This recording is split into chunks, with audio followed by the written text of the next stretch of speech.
La sala de conferencias del Centro de Entrenamiento Militar en San Diego Lino, de un silencio incómodo cuando María Alejandra Vázquez entró por la puerta principal.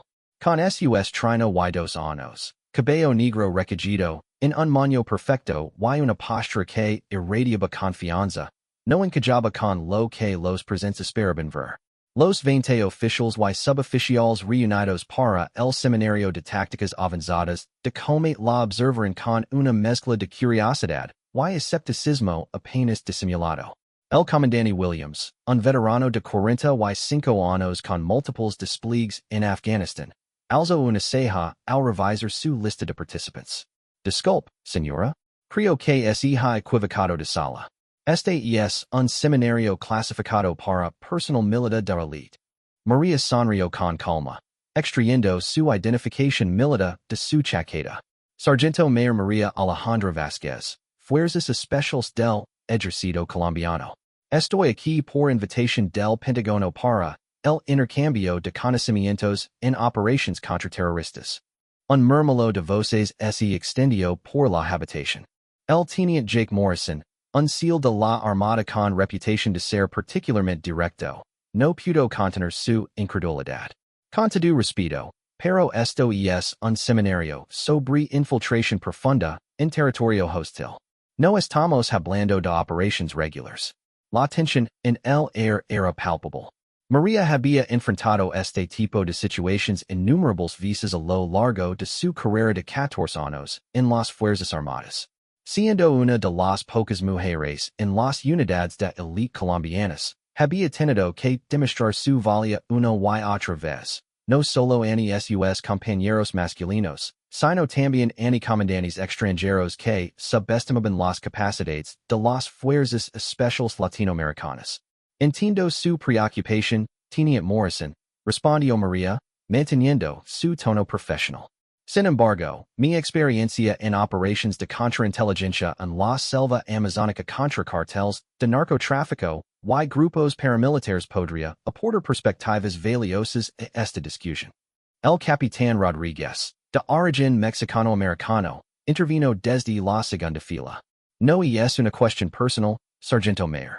Es solo que estas tácticas requieren años de entrenamiento especializado y experiencia en combate real.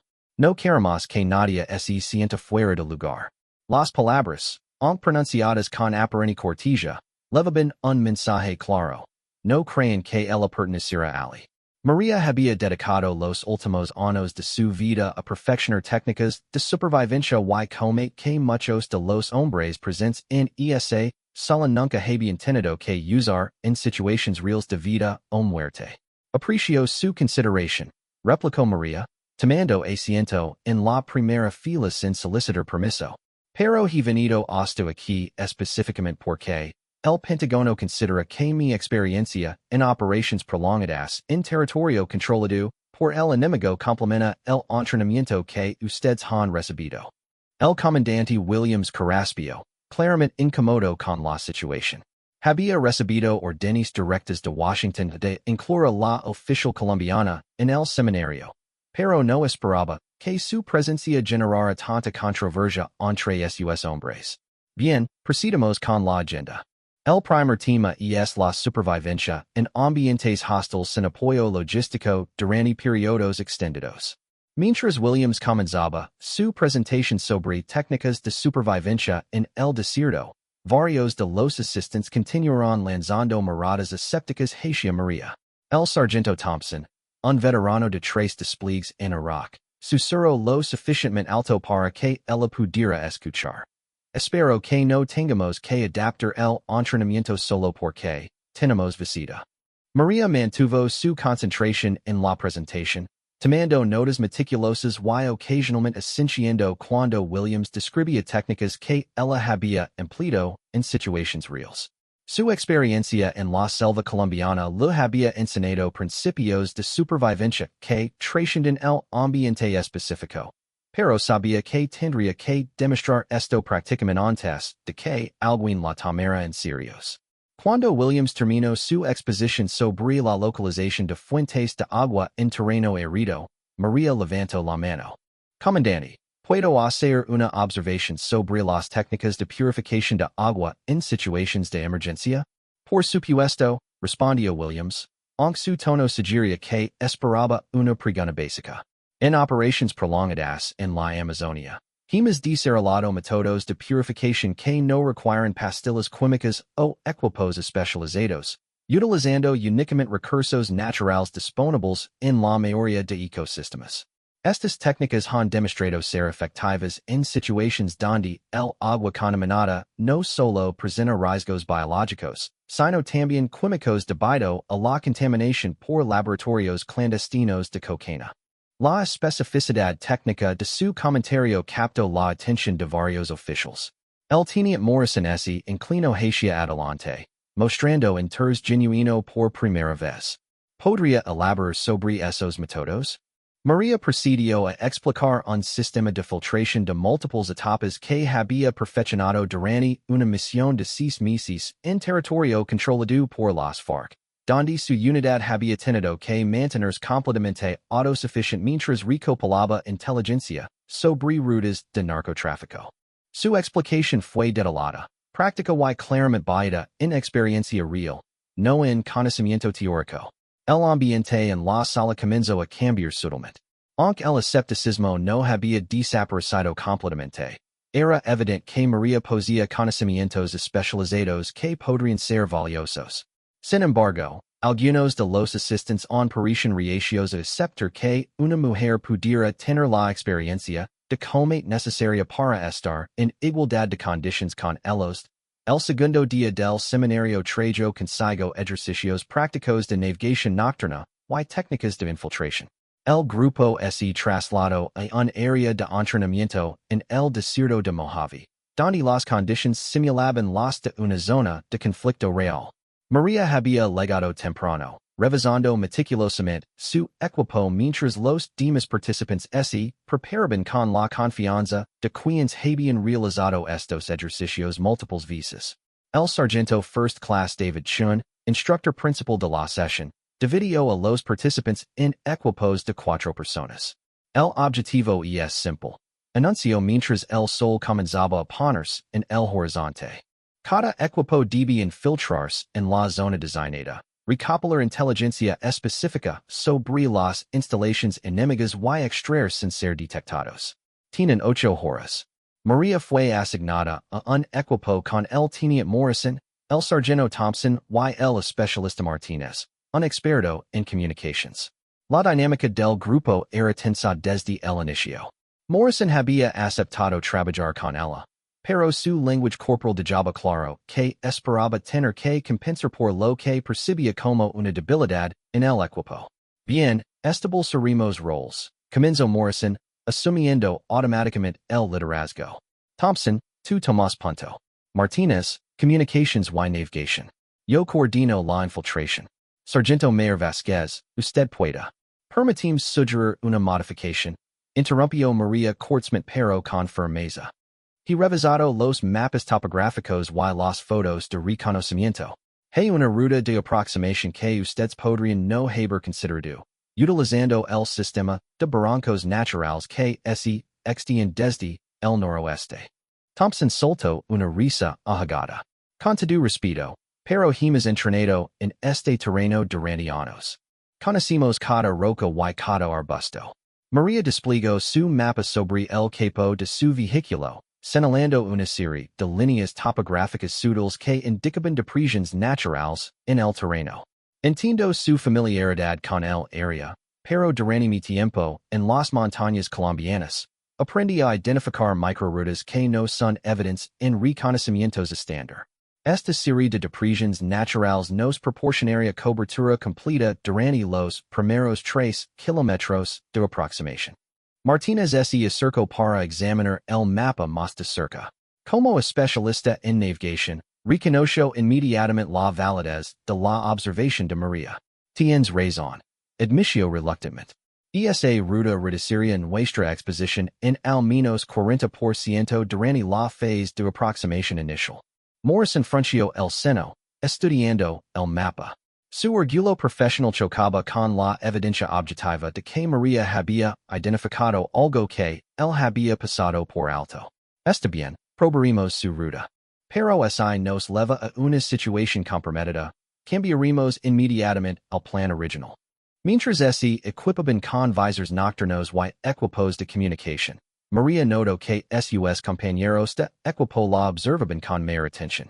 Su conocimiento del terreno había demostrado ser superior al esperado, pero aún tenía que probar sus habilidades en movimiento táctico real.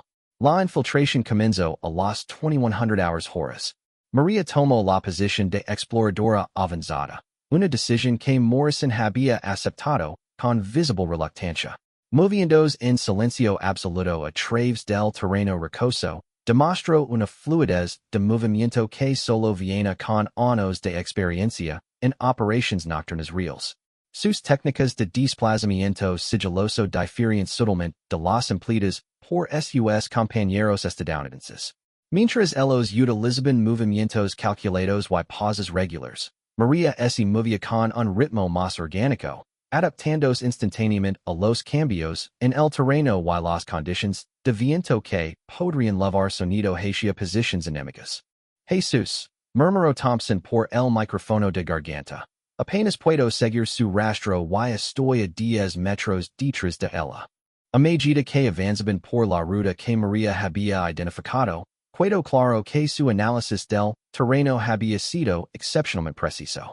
Las depresiones naturales proporcionaban cobertura completa contra la observación desde las posiciones enemigas simuladas, permitiendo al equipo avanzar mucho más rápidamente de lo que habría sido posible utilizando rutas convencionales. Cuando llegaron al perímetro del objetivo, María señaló hacia una serie de posiciones de guardia que los demás no habían detectado inicialmente.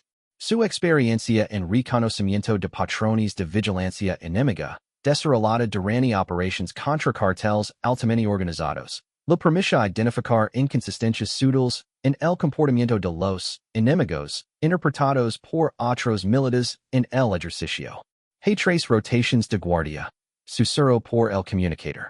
Cambio cada 45 minutos, no cada hora como indica el briefing.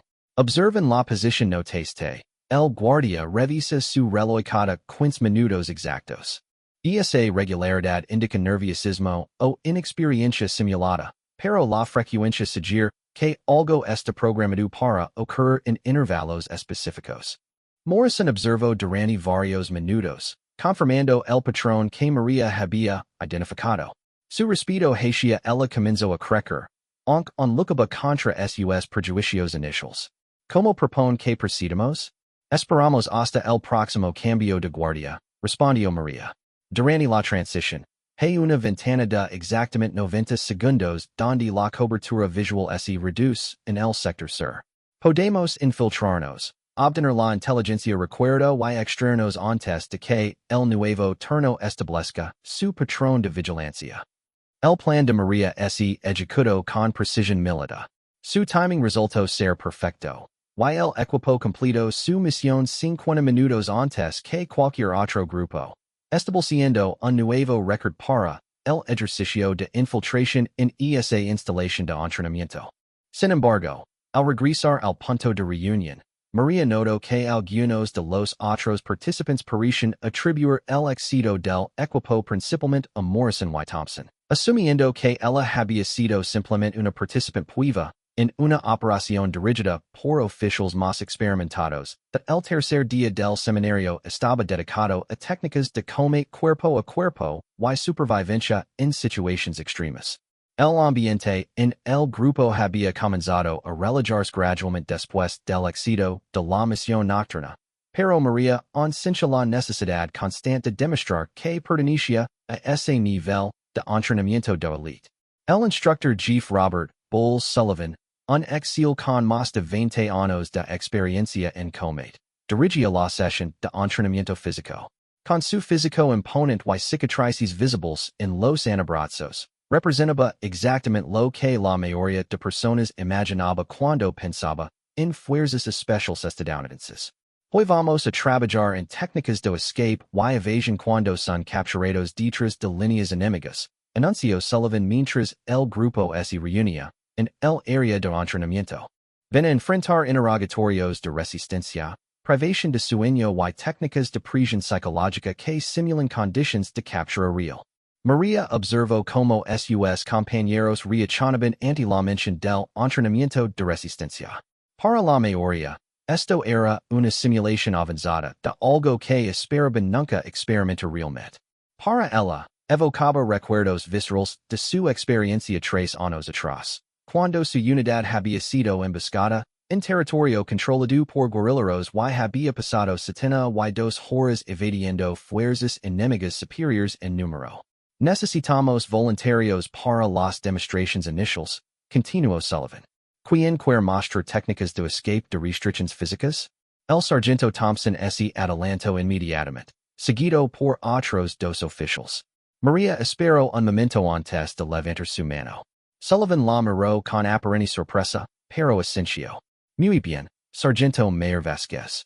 Vimos que puede hacer. Lo que siguió fue una demostración que cambió fundamentalmente la percepción del grupo sobre las capacidades de María. Cuando Sullivan la seguido con una técnica estándar de control, ella se libró utilizando un método que combinaba entrenamiento militar convencional con técnicas adaptadas específicamente para openadores de menor estatura y fuerza física que enfrentaban oponentes más grandes. Interesante modificación, comentó Sullivan, genuinamente impresionado. ¿Dónde aprendió esa variación?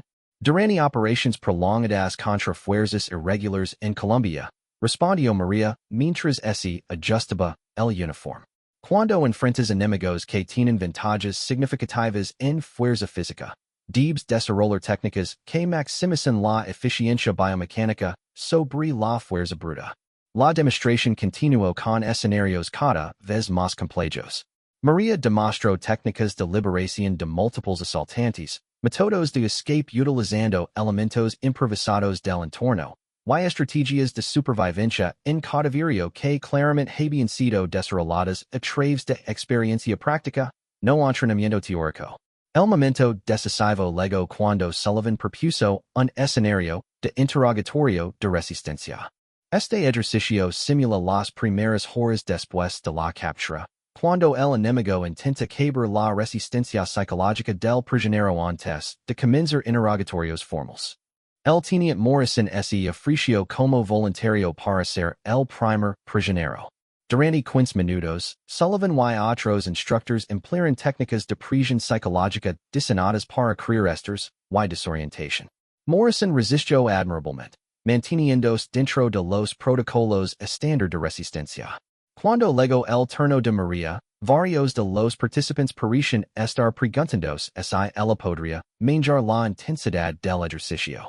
Sullivan comenzó con técnicas estándar de intimidación verbal y privación sensorial, pero rápidamente escaló a métodos más agresivos cuando quedó claro que María no mostraría signos de quebrarse bajo presión psicológica convencional. ¿Cuál es su unidad de origen? Demandó Sullivan, interpretando el papel del interrogador enemigo. ¿Cuántos operadores tiene su equipo? ¿Cuáles son sus objetivos de misión? María respondía consistentemente con información básica permitida, nombre, rango y número de servicio. Pero lo que impresionó a los observadores fue su capacidad para mantener compostura mental completa, incluso cuando Sullivan empleaba técnicas de desorientación espacial y privación sensorial que habían afectado visiblemente a participantes anteriores. Después de 25 minutos de interrogatorio intensivo, Sullivan detuvo el ejercicio. Excelente resistencia, sargento Mayor. Su entrenamiento en resistencia a interrogatorios es claramente superior al estándar. El capitán Rodríguez, quien había observado todo el ejercicio, se acercó a María durante el descanso. Esa no era su primera vez enfrentando interrogatorios reales, ¿verdad? María lo miró directamente a los ojos antes de responder. En febrero de 2021, mi unidad fue emboscada durante una operación de reconocimiento profundo contra laboratorios de cocaína en territorio controlado por grupos paramilitares. Fui separada de mi equipo y pasé 4 días evadiendo captura antes de llegar a territorio amigo. Durante ese tiempo, enfront dos intentos de captura que involucraron interrogatorios preliminares. El silencio que siguió a esta revelación fue profundo. La diferencia entre entrenamiento simulado y experiencia de combate real era algo que todos los presentes entendían, pero pocos habían experimentado personalmente el tipo de situación que María describía con tal naturalidad. 4 días completamente sola, en territorio hostil. Preguntó Morrison, su tono ahora completamente desprovisto del escepticismo interior. 72 horas con equipo mínimo, confirmó María. Sin comunicación con base, sin apoyo logístico, en un área donde la población local tenía incentivos financieros significativos para reportar presencia militar a los grupos armados. Sullivan, quien raramente mostraba impresión genuina, asintió lentamente. Ese tipo de experiencia no se puede enseñar en un aula. Se vivo no se vive. Sin embargo, María notó que algunos participantes han parecido tener dudas sobre la veracidad o el alcance de sus experiencias de combate. Las miradas de algunos sugerían que, aunque respetaban sus habilidades demostradas, unquestionaban si ella había enfrentado realmente el nivel de peligro y responsabilidad que caracterizaba las operaciones de fuerzas especiales de élite. El cuarto y último día del seminario llegó con una atmósfera diferente. María había ganado respeto considerable entre algunos de los participantes, pero ausencia una corriente subyacente de escepticismo de parte de ciertos miembros del grupo. El día estaba programado para incluir una presentación final donde cada participante compartiría una experiencia operacional significativa que pudiera beneficiar al entrenamiento colectivo. Cuando llegó su turno, María se dirigió al frente de la sala con la misma confianza tranquila que había mostrado durante los días anteriores. Sin embargo, antes de que pudiera comenzar su presentación, el sargento Thompson interrumpió desde la audiencia. Sargento Mayor Vázquez, antes de continuar, algunos de nosotros hemos estado discutiendo sus experiencias durante estos días, dijo Thompson, su tono superficialmente respetuoso pero con un matiz desafiante. Sus habilidades son impresionantes, sin duda, pero en nuestras unidades, tenemos protocolos específicos para verificar credentials de combate antes de compartir tácticas clasificadas. Un murmullo incómodo recorrió la sala. El comandante Williams se puso rígido, claramente molesto por la interrupción inapropiada, pero Thompson continuó. No es nada personal, pero cuando alguien afirma haber estado en situaciones de combate de alto nivel, especialmente operaciones que podrían afectar la seguridad nacional de múltiples países, necesitamos algún tipo de verificación. El teniente Morrison, quien había desarrollado respeto genuino por María durante los ejercicios, parecía incómodo con la confrontación directa, pero no intervino. Otros participantes miraban entre Thompson y María, esperando ver cómo ella managería este challenge abierto a su credibilidad. María permaneció en silencio por un momento largo, estudiando las caras de los hombres en la audiencia. Había enfrentado este tipo de situaciones antes, donde la combinación de su género, nacionalidad y juventud relativa creaba dudas sobre la autenticidad de sus experiencias de combate. Sin embargo, esta vez era diferente. Estaba en territorio estadounidense, hablando con algunos de los operadores de élite más respetados del mundo, y su reputación profesional estaba siendo cuestionada abiertamente. Entiendo su preocupación, Sargento Thompson, respondió finalmente, su voz calmada pero con un matiz de recelo. La verificación de credentials es indeed importante cuando se discuten operations sensibles. Se giró lentamente, dando la espalda a la audiencia. Y comenzó a subirse la manga izquierda de su camisa de uniforme. Lo que reveló hizo que varios de los presentes contuvieran la respiración audiblemente. En su antebrazo izquierdo, claramente visible, había un tatuaje que consistía en un símbolo específico.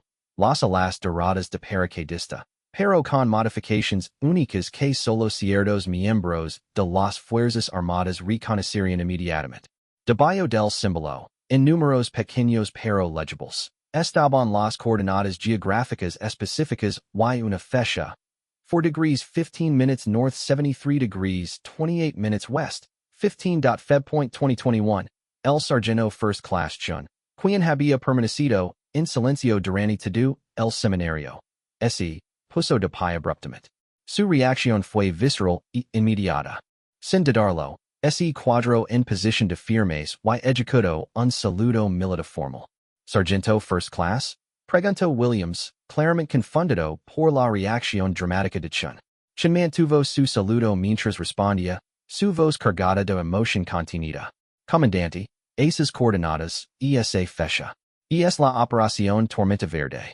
El rescate de los rehenes estadounidenses del laboratorio de cocaína en las montañas de Meta. El silencio en la sala se volvió absoluto. Varios de los oficiales presentes habían escuchado referencias clasificadas a esa operación, pero pocos conocen los detalles específicos. Chun continuó, su voz ahora temblorosa con respeto genuino. 5 ciudadanos estadounidenses, 3 contratistas del Departamento de Estado y 2 periodistas, fueron secuestrados por un cartel que operaba laboratorios de cocaína en territorio controlado por guerrilleros. La operación de rescate fue dirigida por fuerzas especiales colombianas porque el gobierno estadounidense no podía autorizar operaciones militares directas en esa área sin crear un incidente diplomático. María bajó lentamente la manga, pero el impacto de la revelación ya había transformado completamente la atmósfera en la sala. Chun continuó explicando para beneficio de quienes no estaban familiarizados con los detalles de la operación. La misión requería infiltración profunda en territorio hostil, neutralización de múltiples posiciones enemigas fortificadas, y extracción de rehenes bajo fuego enemigo intenso. El oficial al mando de la operación terrestre. Chun hizo una pausa, mirando directamente a María. El sargento mayor María Alejandra Vázquez de las Fuerzas Especiales Colombianas.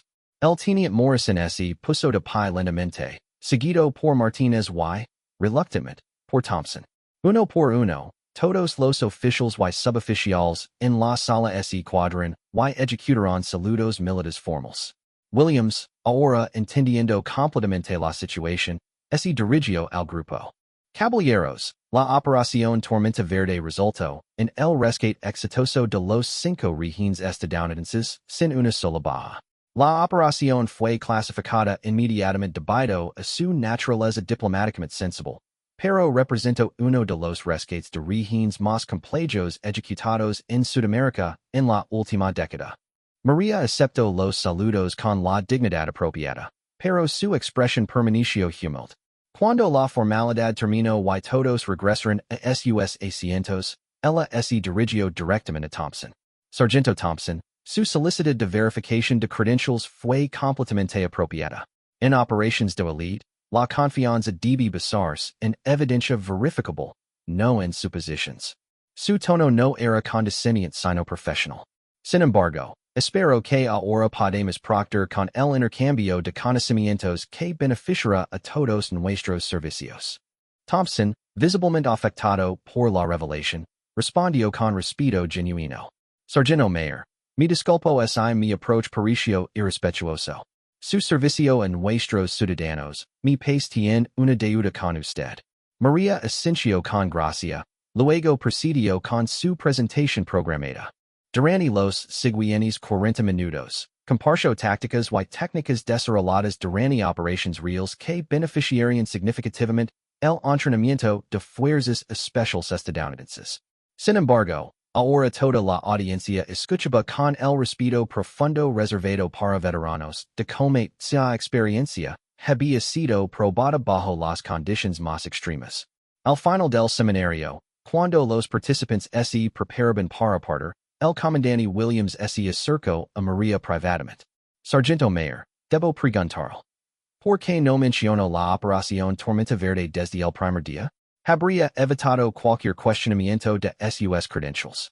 María sonrió suavemente mientras empacaba sus materials.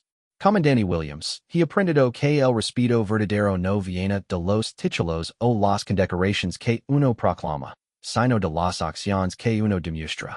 Prefiero que mis colegas me juzguen por lo que observan directamente, no por lo que alguien les dice que deben respetar. Hizo una pausa, mirando hacia la saludante sus colegas estadounidenses continuaban discutiendo las técnicas que ella había compartido. Además, la operación involucró el rescate de ciudadanos de su país. Para mí, eso no es algo de lo que uno es eject. Es simplemente el trabajo que juramos hacer cuando nos unimos a estas fuerzas. Williams asintió con profundo respeto. Sargento Mayor, ha sido un honor tenerla aquí. Espero que consideremos futuras colaboraciones entre nuestras unidades. Cuando María salió del edificio, varios de los participantes la esperaban en el exterior. El teniente Morrison se adelantó como portavoz del grupo. Sargento Mayor Vasquez, Cominzo Morrison, queríamos expresar nuestro respeto y gratitud personalmente. Su profesionalismo durante estos días, especialmente frente a escepticismo injustificado, ha sido ejemplar. María estrechó la mano de cada uno de ellos, incluyendo a Thompson, quien había insistido en disculparse personalmente una vez más. Mientras se alejaba hacia su vehículo, sabía que había logrado algo más importante que simplemente completar un seminario de entrenamiento. Había construido puentes de respeto profesional que beneficiarían futuras colaboraciones entre las fuerzas especiales de Colombia y Estados Unidos. El tatuaje en su brazo, una marca que había elegido hacer después de la operación no para presumir, sino para recordar a los 5 ciudadanos estadounidenses que su unidad había traído de vuelta a casa, había servido su propósito. No como un símbolo de gloria personal, sino como evidencia de una responsabilidad cumplida y un compromiso honrado, incluso cuando significaba arriesgar todo en territorio enemigo para salvar vidas que no eran de su propio país. Esa noche, mientras preparaba su report para enviar a Bogotá, María reflexionó sobre la lección más importante del seminario. No había venido a San Diego para probar nada a nadie. Había venido para compartir conocimientos que podrían salvar vidas en futuras operaciones. El hecho de que hubiera tenido que revelar una de las operaciones más peligrosas de su carrera para establecer credibilidad era simplemente parte del proceso profesional de construir confianza entre fuerzas de élite aliadas. El respeto había legado, como siempre legaba en las fuerzas especiales, no a través de proclamaciones, sino a través de evidencia irrefutable de competencia bajo presión extrema. While final, eso era exactamente como debía ser.